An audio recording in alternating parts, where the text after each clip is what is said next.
आज की क्लास में नया चैप्टर स्टार्ट करेंगे जो है द्विघात समीकरण। ठीक है, और इसमें प्रश्नावली 4.1 का कुछ क्वेश्चन करेंगे और कुछ एग्जाम्पल भी करेंगे।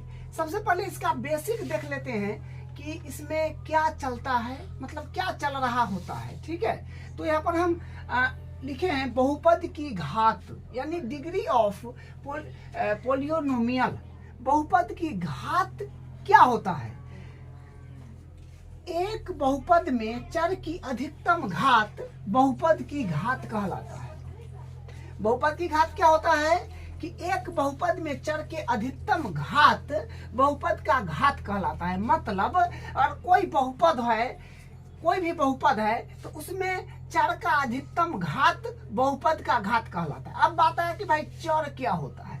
देखिए, चर जो होता है, जैसे ये चर लिख रहे हैं, चर होता है जैसे x हुआ, y हुआ, z हुआ, ABCD का कोई भी अक्षर, जैसे ए में भी दिया हो सकता है या m में भी हो सकता है, t में हो सकता है, s में हो सकता है, चर है ये। ठीक है, अल्फाबेटिकली नंबर जो चर होता है।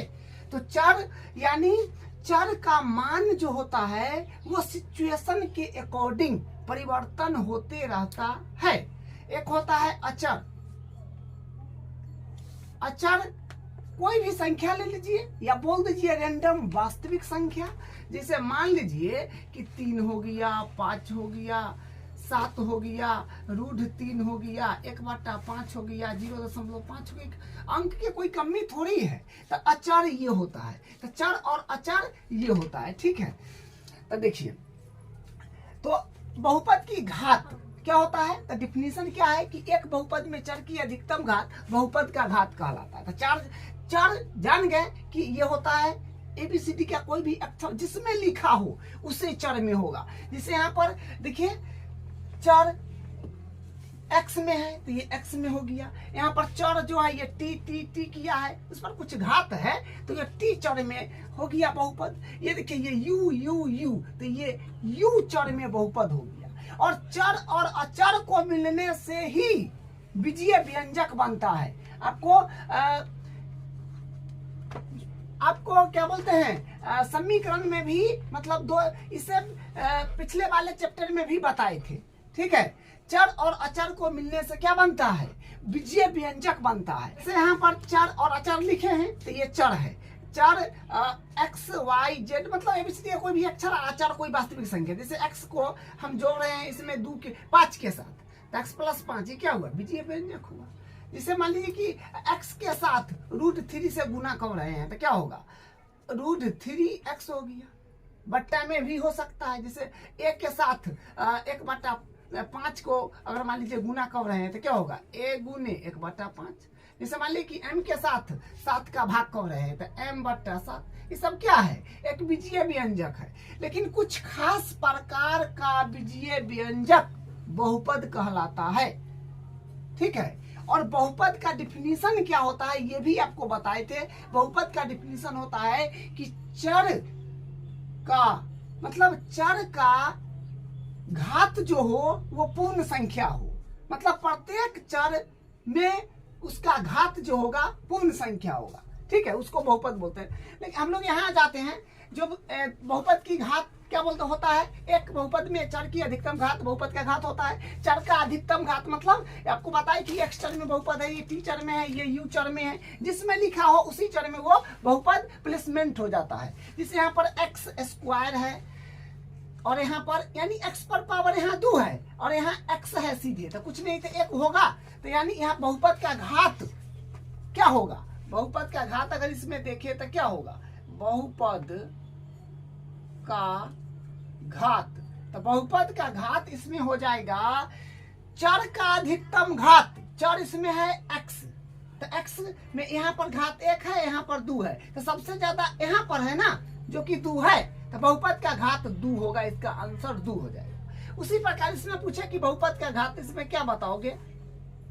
बहुपद का घात, तो इसमें बहुपद का घात हो जाएगा, ये तो t चर में है तो चर का अधिकतम घात, ये टी चर में है तो टी पर यहाँ पर घात 5 है, फिर टी पर 4 है, फिर टी पर 2 है, तो सबसे ज्यादा यहाँ पर 5 न है, तो बहुपद का घात जो होगा वो 5 होगा।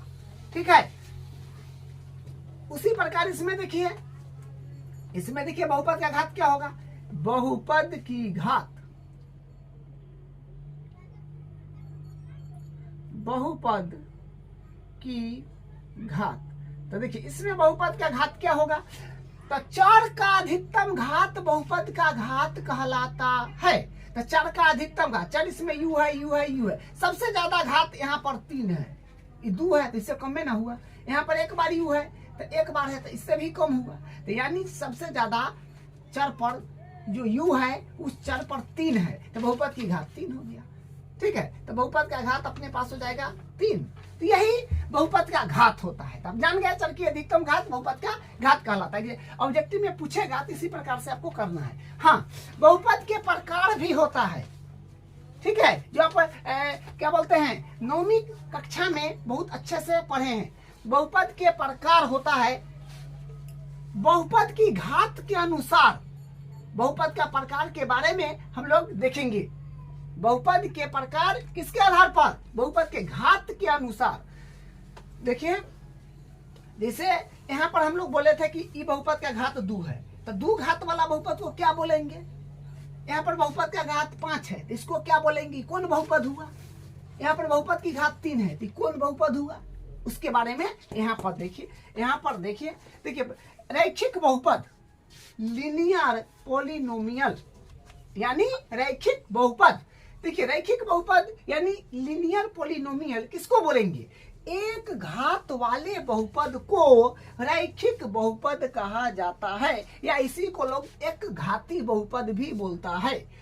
तो क्या देखिए रैखिक बहुपद क्या होगा, एक घात वाला बहुपद को रैखिक बहुपद कहेंगे। तो घात माने घात एक होना चाहिए, और घात किस पर होता है, घात इसमें चर का वैल्यू होगा, मतलब चर का घात को वैलिड किया जाएगा। यहाँ पर एक बहुपद का एग्जांपल है जिसमें चर x है और यहाँ पर है नहीं, तो चर की घात कितना है, x एक बार है तो एक घात होगा ना, तो यानी ये घाती बहुपद हो गया। चर का घात सिर्फ देखना है आपको, यहाँ पर चर की घात एक है, एक घाती हो गया। यहाँ पर देखिए एक एग्जाम्पल ये है, सिर्फ माइनस का y है, तो चर पर मतलब चर सिर्फ है माइनस का y, जिसमें एक होगा ना इस पर, तो ये भी आपका हो गया एक घाती बहुपद। इसको देखिए यहाँ पर 5 + x, तो इसमें चर का घात कितना है, तो 1 है, क्योंकि x है नहीं कुछ है तो 1 होगा ना, अपने आप में एक बार होता है।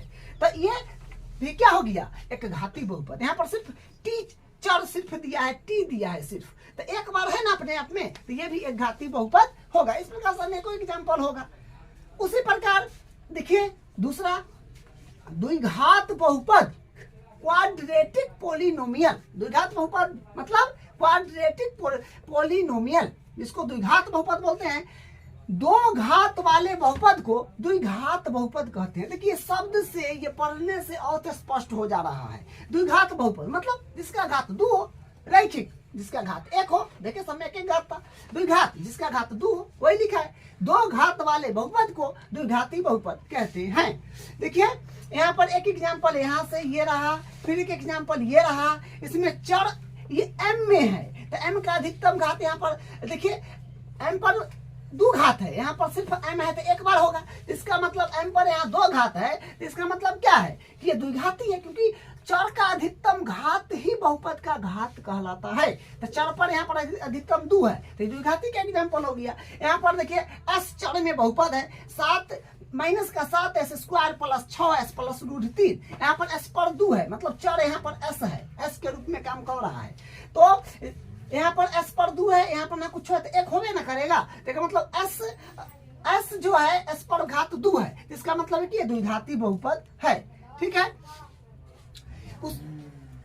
उसके बाद देखिए त्रिघाती बहुपद। उसके बाद क्या है, उसके बाद है त्रिघाती बहुपद।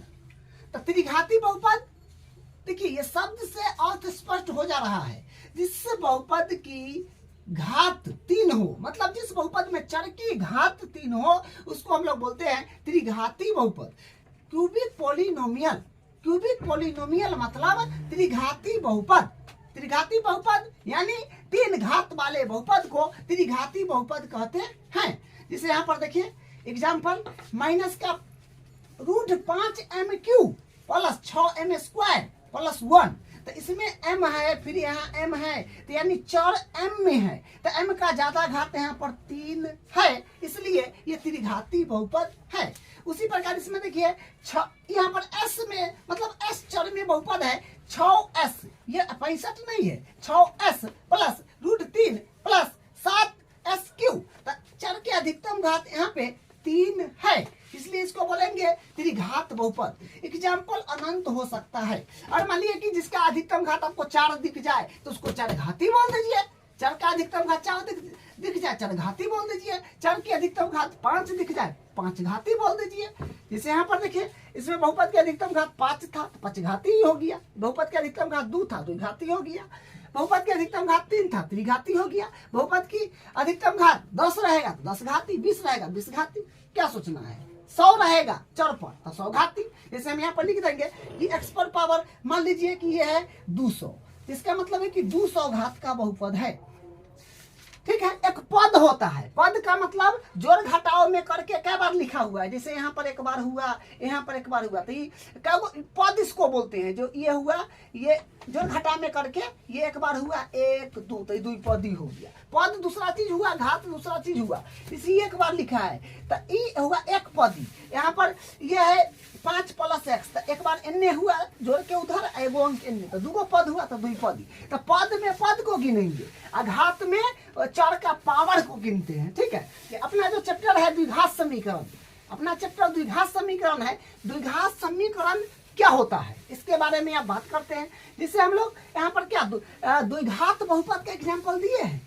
द्विघात बहुपद का एग्जाम्पल जो दिए हैं, इसी में जैसे यहाँ पर m² प्लस 6m प्लस 1 में बराबर लगा करके, बराबर के इधर कुछ होना चाहिए और बराबर के इधर 0 दे दीजिए, 5 दीजिए, 10 दीजिए, जो दीजिए, मान लीजिए हम 0 दे दिए, तो यही इसी को बोलते हैं द्विघात समीकरण।